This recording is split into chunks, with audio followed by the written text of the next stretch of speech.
Welcome into the Locked On Knicks podcast. Gavin, Schall, Alex, Wolfe, and the New York Knicks 129-119 winners over the Oklahoma City Thunder on a night where the Knicks' big three look like it. Yeah, a measure of redemption for the embarrassment that the Thunder handed the Knicks the last time when they were playing at Madison Square Garden. Jalen Brunson looking like ... an all-star? What? Like maybe? I don't know. I think it's about time to start talking about that. So we're going to talk about that. We're going to talk about RJ Barrett and Julius Randle's performances, and also great games from Emmanuel Quickley, Quinten Grimes, and others. A pretty nice night all around for the Knicks. So that's all coming up next on Locked On Knicks. You are Locked On Knicks, your daily New York Knicks podcast, part of the Locked On Podcast Network, your team every day.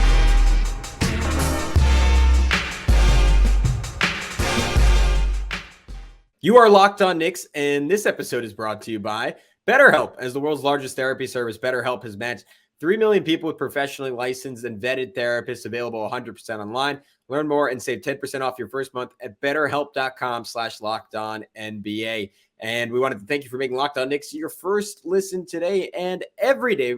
We're now available on all platforms, and that includes on YouTube. So appreciate you checking out our smiling faces each and every day on there. But hey, who's talking to you? I'm Gavin Schall, a play-by-play broadcaster. He's Alex Wolfe, not of the Naked Brothers band, but of the Strickland, the editor-in-chief, in fact, not like a janitor at the Strickland. He's running the place. You can check them out on all social media at the Strick.land. I highly advise you do some fantastic Knicks coverage, Knicks writing, Knicks podcasts, all available on there. And a fantastic Knicks performance to celebrate tonight, Alex. A 129-119 victory over the Oklahoma City Thunder. The story of the game, Jalen Brunson, 34 points, tying a regular season high, 13 of 14 from two-point range. I'm just going to repeat that one more time. 13 of 14 for a guy who's probably 5'11", not hyper-athletic, a virtuoso performance for Jalen Brunson. Yeah, I just, as an aside, got to mention real quick that Naked Brothers band reference. It's so funny. Someone at work literally brought that up to me today too, and I was like, I have no idea what you're talking about. I had never heard of that in my life, but Really? apparently, an actor on that show, same name as me. Never in my life have I heard that. So twice in one day, very serendipitous, very weird stuff. But anyway, I have heard of Jalen Brunson prior to today.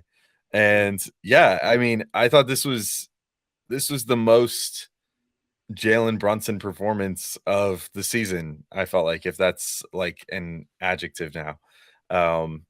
He was just, he did, to your point, anything that he wanted on the offensive end in terms of like getting to the spots that he loves to get to, which is the mid-range, and was just so deadly there, like made the Thunder look pathetic, honestly.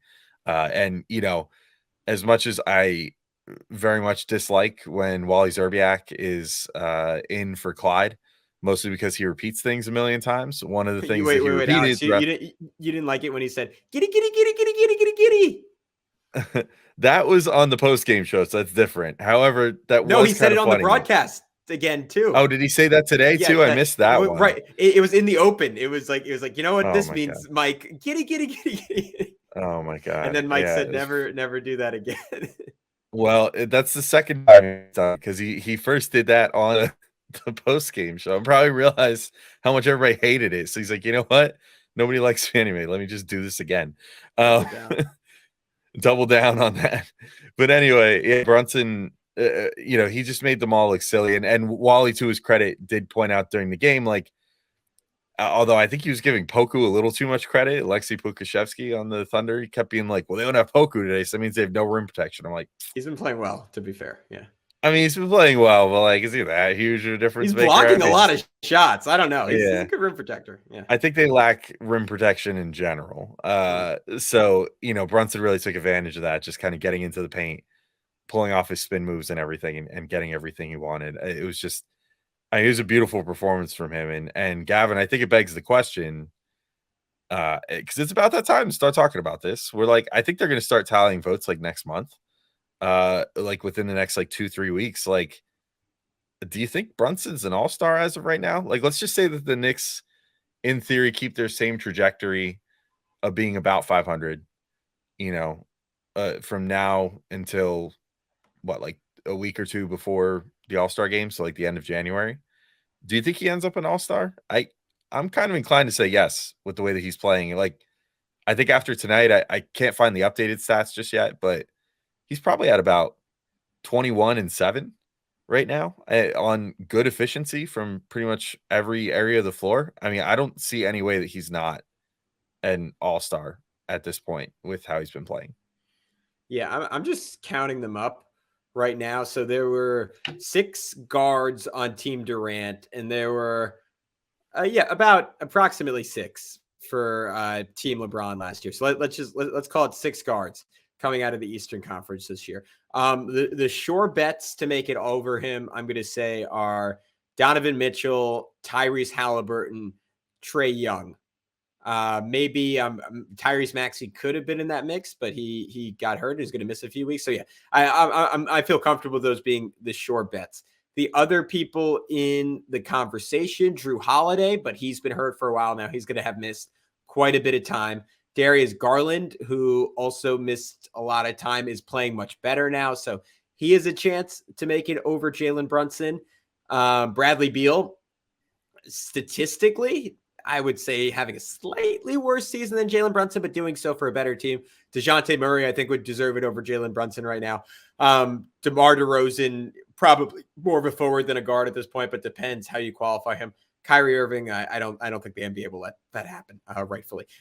So maybe as an injury replacement, I wouldn't say it's a sure thing at this point.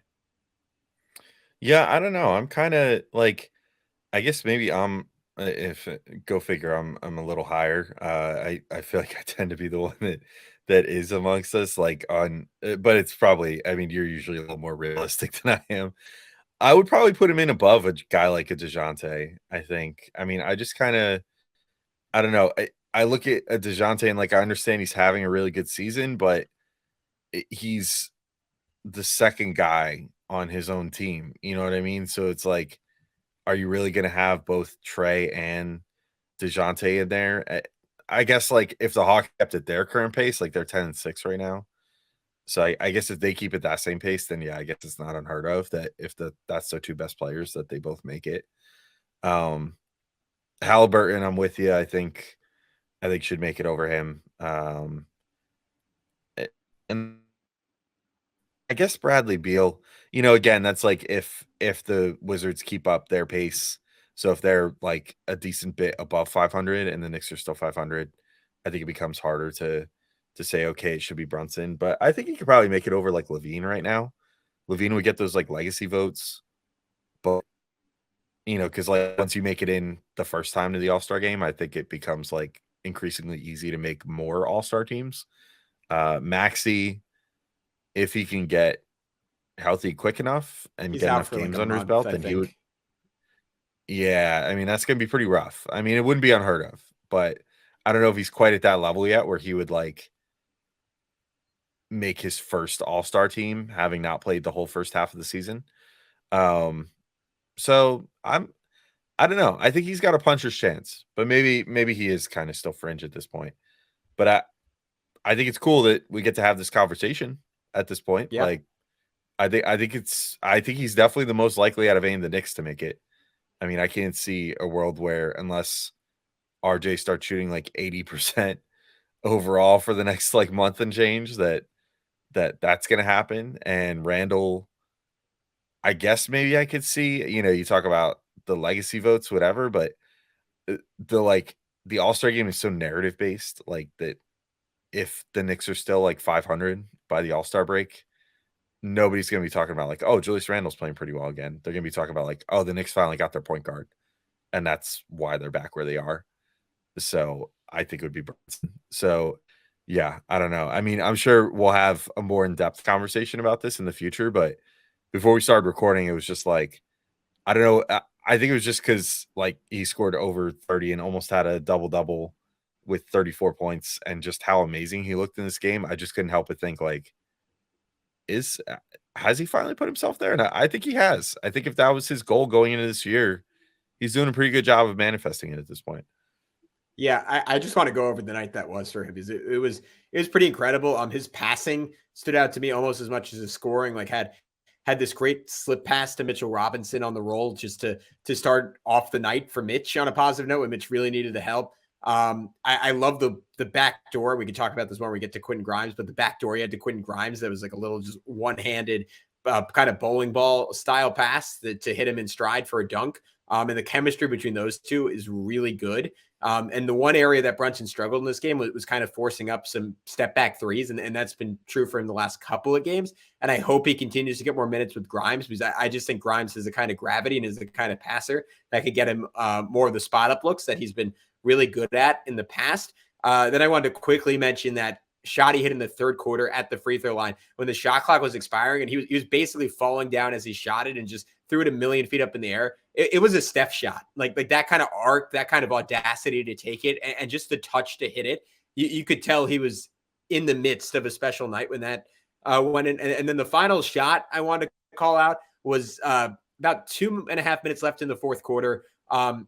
Sets a screen for Julius Randle to get Jalen Williams switched onto him, who's not a bad defender, but is a rookie. And then Brunson just torched him, like blew right by him for a layup. And I just love that aggressiveness for Brunson. He's talking about post-game, like how he's trying to balance passing and scoring right now. Tonight, I thought it was pretty perfect, the extent to which he did that. And then finally, that no-look lob to Jericho Sims. And this is becoming a theme with him, where a lot of guards, I think, default to playing it very safe when they have a 6 to 8 point lead with 2 minutes left. But to me, that's how you blow leads a lot of times. While Brunson just keeps making these really smart, calculated risks with the types of passes he throws in the closing minutes. Again, this one was a look off, got Sims wide open, then threw him the lob. And again, it was a little risky, but it was smart, and it essentially ended the game. So he was an assassin. That is the only word to use for tonight.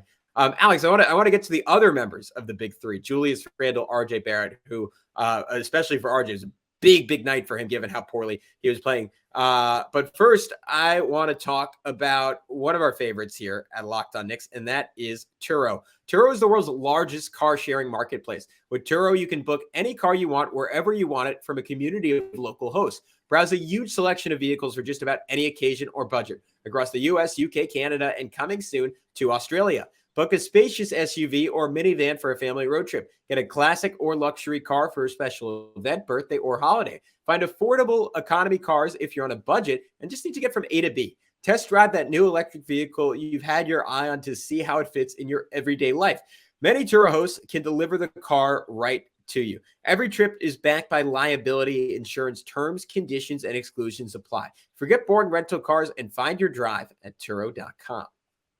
And we also, while we thank you for making Locked On Knicks your first listen today, might I suggest as a second listen, you check out Locked On Sports Today. From the games that matter the most to the biggest stories in sports, go beyond the scoreboard and behind the scenes with local experts and insights only Locked On can provide. Locked On Sports Today, available on this app, YouTube, and wherever you get podcasts. All right, Alex, what did you make of RJ Barrett getting off the schneid, as they say, with 25 points, and at least to me, looking as particularly on that early dunk that he had, just a lot more explosive and confident in this game. Yeah, I mean, there's been all this talk about him not having his legs under him and everything else, and you and I were talking about this over the last few days. It's like, dude, how bad did this like cold or whatever affect you that it made you this like unbouncy for like 3 straight games or whatever, 4 straight games, however many it was. And he wasn't playing particularly well before they owned this either. So it's like, I don't know. But he seemed like he had the bounce back. I mean, it definitely seemed like on that dunk that you mentioned, it was like that took the weight off his shoulders. Like he even let out like the scream afterwards with that dunk. And you can kind of just tell that he had a feeling of like, I'm back with that dunk, like, okay, it's good. Like I can jump again. I can dunk again. I can drive again. This is cool. And not only that, he could shoot again, apparently, which is good. He had, what's been that stupid term that Wally's been saying for the last like week and a half? He softened his legs or whatever. He must've softened his legs a lot in this game. Whatever. Threw him in the microwave for 20 to 30 minutes. Got him nice and moist. Just went to work. But not so long that they got hard and gross like things do in the microwave if you leave them in for too long. He hit just the right balance. wrapped him in a paper towel, everything perfect. Yeah, I thought that he looked, I know this is so cliche, but this is like the best analysis I come up with. Like, he looked like he wasn't forcing it, like that's been the whole issue these last like 3 games prior to this, is that it seems like he's trying to shoot himself out of a slump. And it's like visibly apparent that he's like, no, something's wrong. I need to shoot out of this. And, in turn, then he was rushing shots and taking bad shots. And even on his drives, just looked uncomfortable, and like he couldn't get up high. So he was still trying to do the same stuff, but was just getting blocked incessantly and whatever. And there was none of that in this game. It was just, he was decisive. He not only was, looking for his shots when they were there, but was putting the ball on the floor, was getting inside, was kicking out to shooters. He managed to notch, what was his final assist total? Just 2, but I don't think that was indicative. Like, I thought that he moved the ball quite well. So, I think that he got the ball moving more often than not, even if he didn't get full on assists for them. And I just thought it was a great game for him. It's a good way to, a good stepping stone. Let's put it this way. Because again, we were saying this during the cold streak too. The whole thing with RJ now is he has to show consistency for the first time in his career, honestly. Or at least consistency this early in the season. Like, it always seems like he can't get fully calibrated and hit his stride until after January, every other year of his career. So I'll be intrigued to see if, if the sickness is truly behind him or whatever now, can he leave it there and continue playing like this? That's going to be a big theme for the next couple weeks, I think, for the Knicks and for how the Knicks can look to potentially progress, because we've seen there were some games where RJ was playing as bad as he just was for the last week that the Knicks either won or were in for most of the game. So I think that's a pretty clear sign that if he starts playing like this more often, the Knicks might actually win more games going forward. Yeah, I was a little more pessimistic on the night. I thought it was a mixed bag for him. Obviously, the shot making is the most important thing, because he was like, I mean, including like college and high school kids, just about the worst 3-point shooter on planet Earth the last few weeks. So him starting off 3 for 3, if I'm remembering correctly, from 3, starting off 5 for 5 from the floor, that was huge for him. To your point, the playmaking was better than it's been. Had a really nice drive and kick to set up a sidestep 3 for IQ I think that was late in the first half.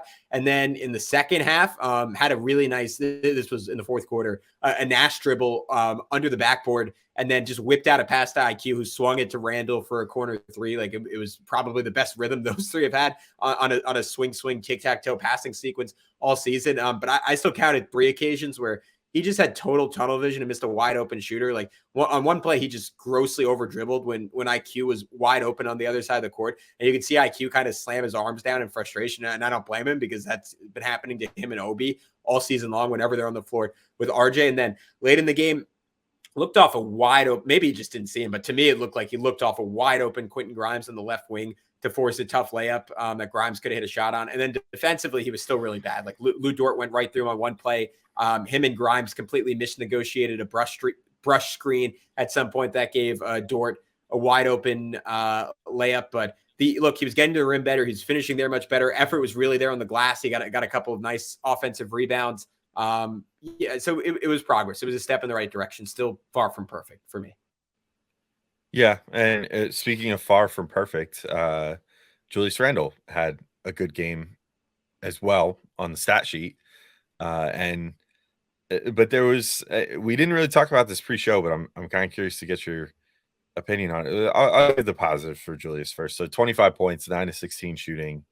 He had 11 boards as well. I thought he looked more engaged on offense in this game than he did in the last game, or probably the last 2, and more engaged, I guess, in general a little bit, but still had his own lapses on defense, which is becoming an unfortunately common theme. And there, I hate to highlight this after a game when he had like really good stats and whatever, and put together a pretty good offensive game, but I mean, there was a lot of that like bad body language stuff, like we used to talk about last season. Like someone captured a video that showed like after the final buzzer sounded, he just like beelined for the locker room, like didn't look at anybody. That's extremely reminiscent of that Bulls game that we talk about so much last year. Yeah. When he like marched off to the locker room, allegedly demanded a trade afterwards, even though the Knicks won the game because he wasn't like front and center in that game. And then, there was just a couple other clips that I saw people captured of just like he had just made a shot and then would just like walk right by his teammates without like they're trying to like give him a high five and he just like walks by them, like bumps them, whatever. Very bizarre. I don't know what to make of him right now, but it was I guess sort of the total Julius Randle experience for this game in many ways. Yeah. Alex, I have some thoughts, but before I get to them, can you tell people maybe Julius Randle will post an ad for a life coach or something? Where would they go to find something like that? Or perhaps some other team will be like looking for moody power forward. For a disgruntled power forward. We can make you fully gruntled. So says Michael Scott. Yeah, if you're looking for a fully gruntled power forward for your small business, head to LinkedIn Jobs, because these days every new potential hire can feel like a high stakes wager for your small business. You want to be 100% certain that you have access to the best qualified candidates available, and that's why you have to check out LinkedIn Jobs. LinkedIn Jobs helps find the right people for your team faster and for free.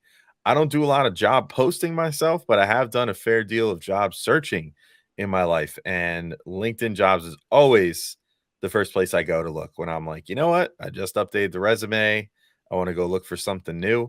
LinkedIn Jobs is the place to be. Like, they always show me jobs that I would have never thought to look for, but that once I look at them, I say, this is a fantastic fit.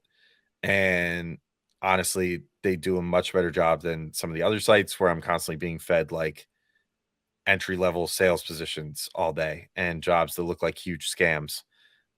And some of which are. I once had a place offer to send me like $5,000 allegedly to like set up to a home office or whatever, and looked it up as a huge fraud. So can you forward that to me? Sounds pretty good. Yeah, I'll send it to you, but don't try to cash the check or they'll call it back and try to drain your bank account.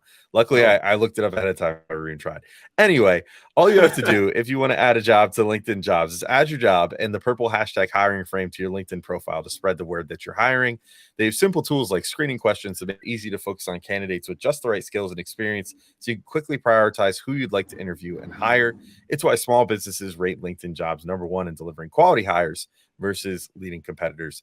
LinkedIn Jobs helps you find the qualified candidates you want to talk to faster. So post your job for free at linkedin.com/LockedOnNBA. That's linkedin.com/LockedOnNBA to post your job for free. Terms and conditions apply. All right, and we're back on Locked On Knicks. And Gavin, you teased it before we went to the break. You said you had some thoughts on this Julius Randle situation. So let's hear them, buddy. What are your thoughts on the Julius Randle situation? I think the second the guy gets traded, a million stories are going to come out about how destructive he was as a teammate. And I honestly, I flash back. You mentioned it last podcast we did, but the quote he had post the Denver game where he said, yeah, JB does a lot to keep my head on straight. And the fact that he's self-aware enough to say that tells me there's a lot of stuff going on behind the scenes, and probably has been for 2 years now, that we are not privy to, because the Knicks have a lot of adults in the room. And there's really no one else on the roster who is of the inclination to speak out of turn. I mean, you can go up, like it's just good guys through and through, or I don't even want to say good guys exclusively, but not brash guys. Like if there was a Marcus Morris, a Jimmy Butler, or Markieff Morris on this team, I know I listed both Morai. They're like the crazy Morai stories over the years. I think they would be like, hey, Julius is kind of a jerk sometimes. Maybe not that word, different word. But yeah, I've said it a million times, so I feel bad re-saying it, but I just think he is destructive to this team. And maybe, look, we're not inside the locker room. I could be dead wrong on that, but the stuff you see where he is spacing out on the court tells me he just has zero investment at this point.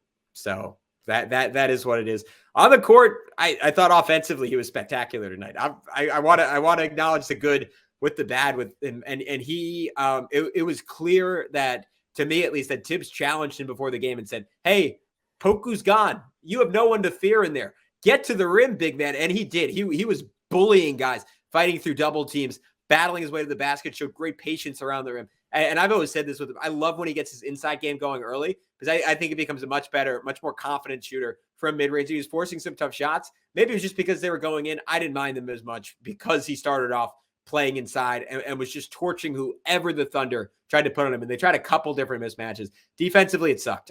He was a mannequin on Josh Giddey runners. And you would have thought he would have learned his lesson when Giddey was raining them in his face the first time these two teams met up. Nope. Still just letting those go through. And had one play that was just ugly where he missed like a long shot and it led to a long rebound.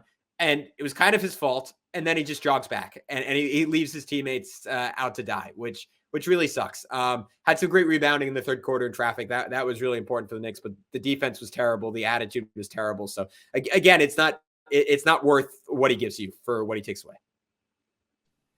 Yeah, I don't have too much more to add to that. Honestly, I feel like the book has already been written on Julius Randle, right? Like, what more can we add at this point? It almost feels like we're already in.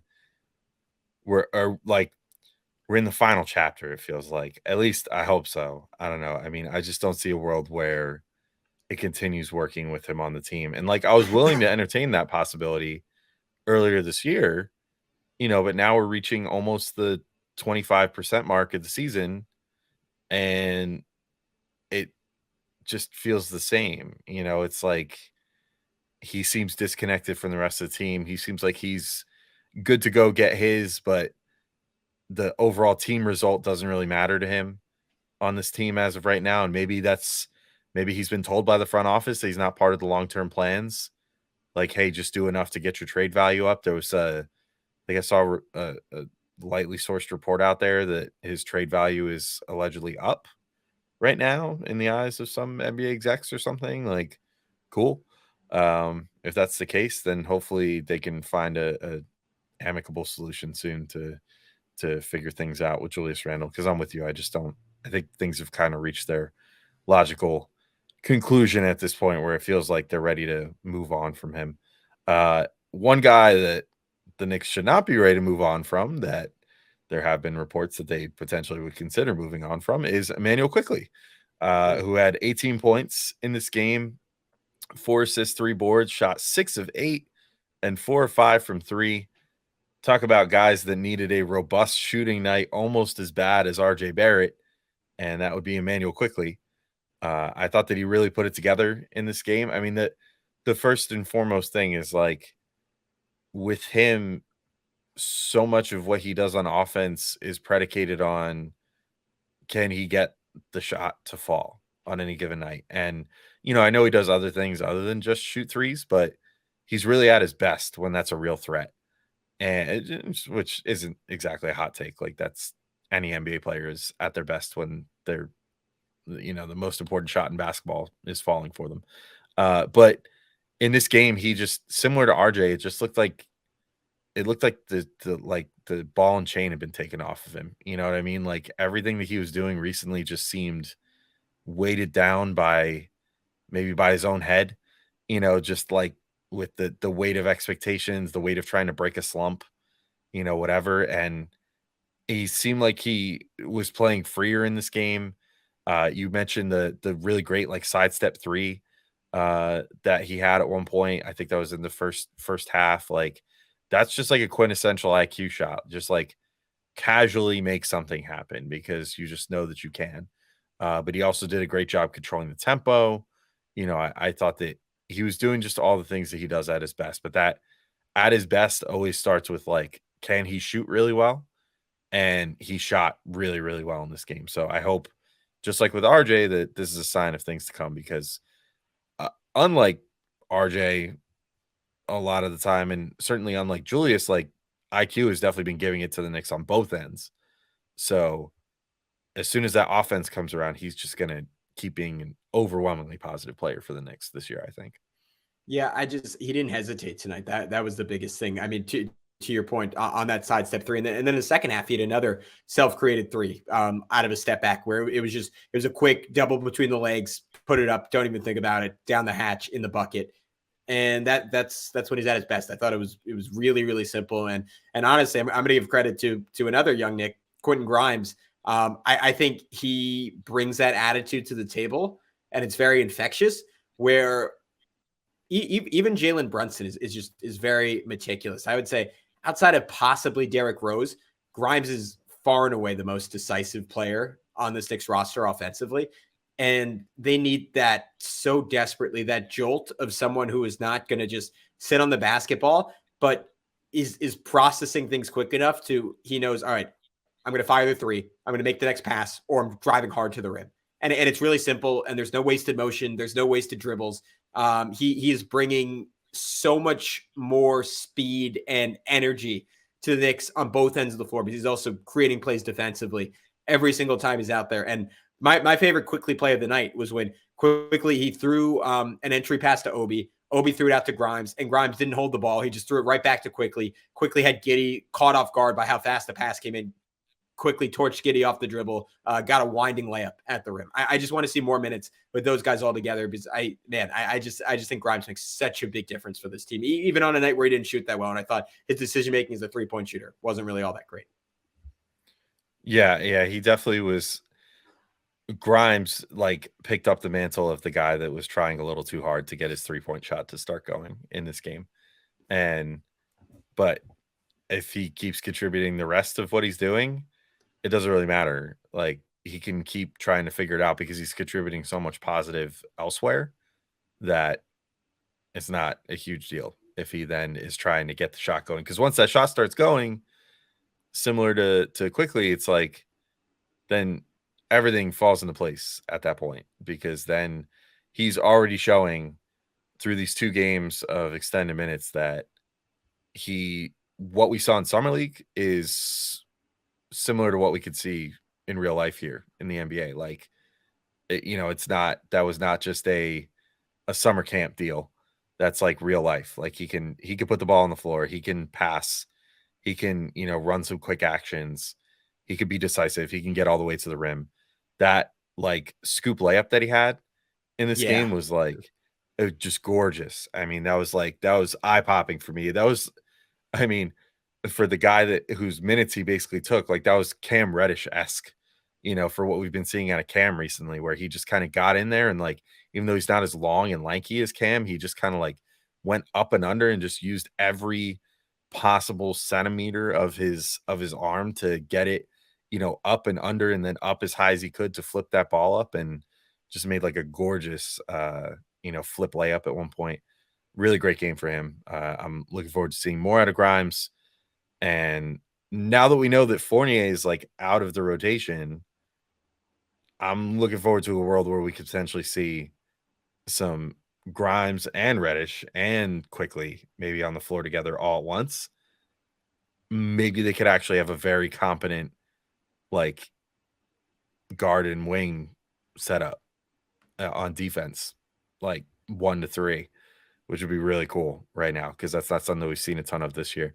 I also want to shout out Jericho Sims, who managed to differentiate himself enough from the pack of the 3 centers that played tonight. Mitch drew the start, and I thought looked better than he did the first game, but still not quite back to his old self. Hardenstein, I thought had a pretty forgettable game to my eye. I just had those back-to-back blocks against SGA in the third quarter. That was the only thing of note for me. Yeah. So not too bad, but Jericho Sims once again just kind of, I take so much joy out of the joy that Mike Breen takes out of watching Jericho Sims every night. It's he's always watching him for the first time. It's wow, I cannot believe how high he got for that rebound. It's come on, man, at what point does the novelty wear off? We've seen this for 2 seasons now. He's somewhere Julius is smiling at that rebound. Yeah. So, but that said, I thought that he did a good job of differentiating himself as the best center to touch the floor in this game, which again, not exactly stiff competition. Hartenstein having kind of a meh game, Mitch, still getting acclimated coming off a knee injury, but encouraging nonetheless. Because again, I feel I should note, like, when Sims first kind of re-entered the rotation when Mitch did get hurt, I was initially like, oh no, he does not look ready to go right now. But quick readjustment, quick learning process. He's clearly processing the game at a pretty high level again, and I really like what we've seen out of him in the last few games. And maybe Mike Breeny's onto something. That athleticism kind of never gets old and is always eye popping, no matter what he does. Including he had another, like, almost smacked his face on the rim alley-oop in this game, which is kind of just like a once a game occurrence at this point. Yeah, and I thought it was very interesting that he was the one who closed the game. So I think that is something to watch going forward. I don't know if that's a reflection on Hartenstein or if that's a reflection on Mitch or if it's a reflection on both of them, but Tom Thibodeau, very pro Jericho Sims. But Alex, unless you had any concluding points, I think that's it for this one. Yeah, just last shout out, Miles McBride getting extended run again in lieu of Derrick Rose.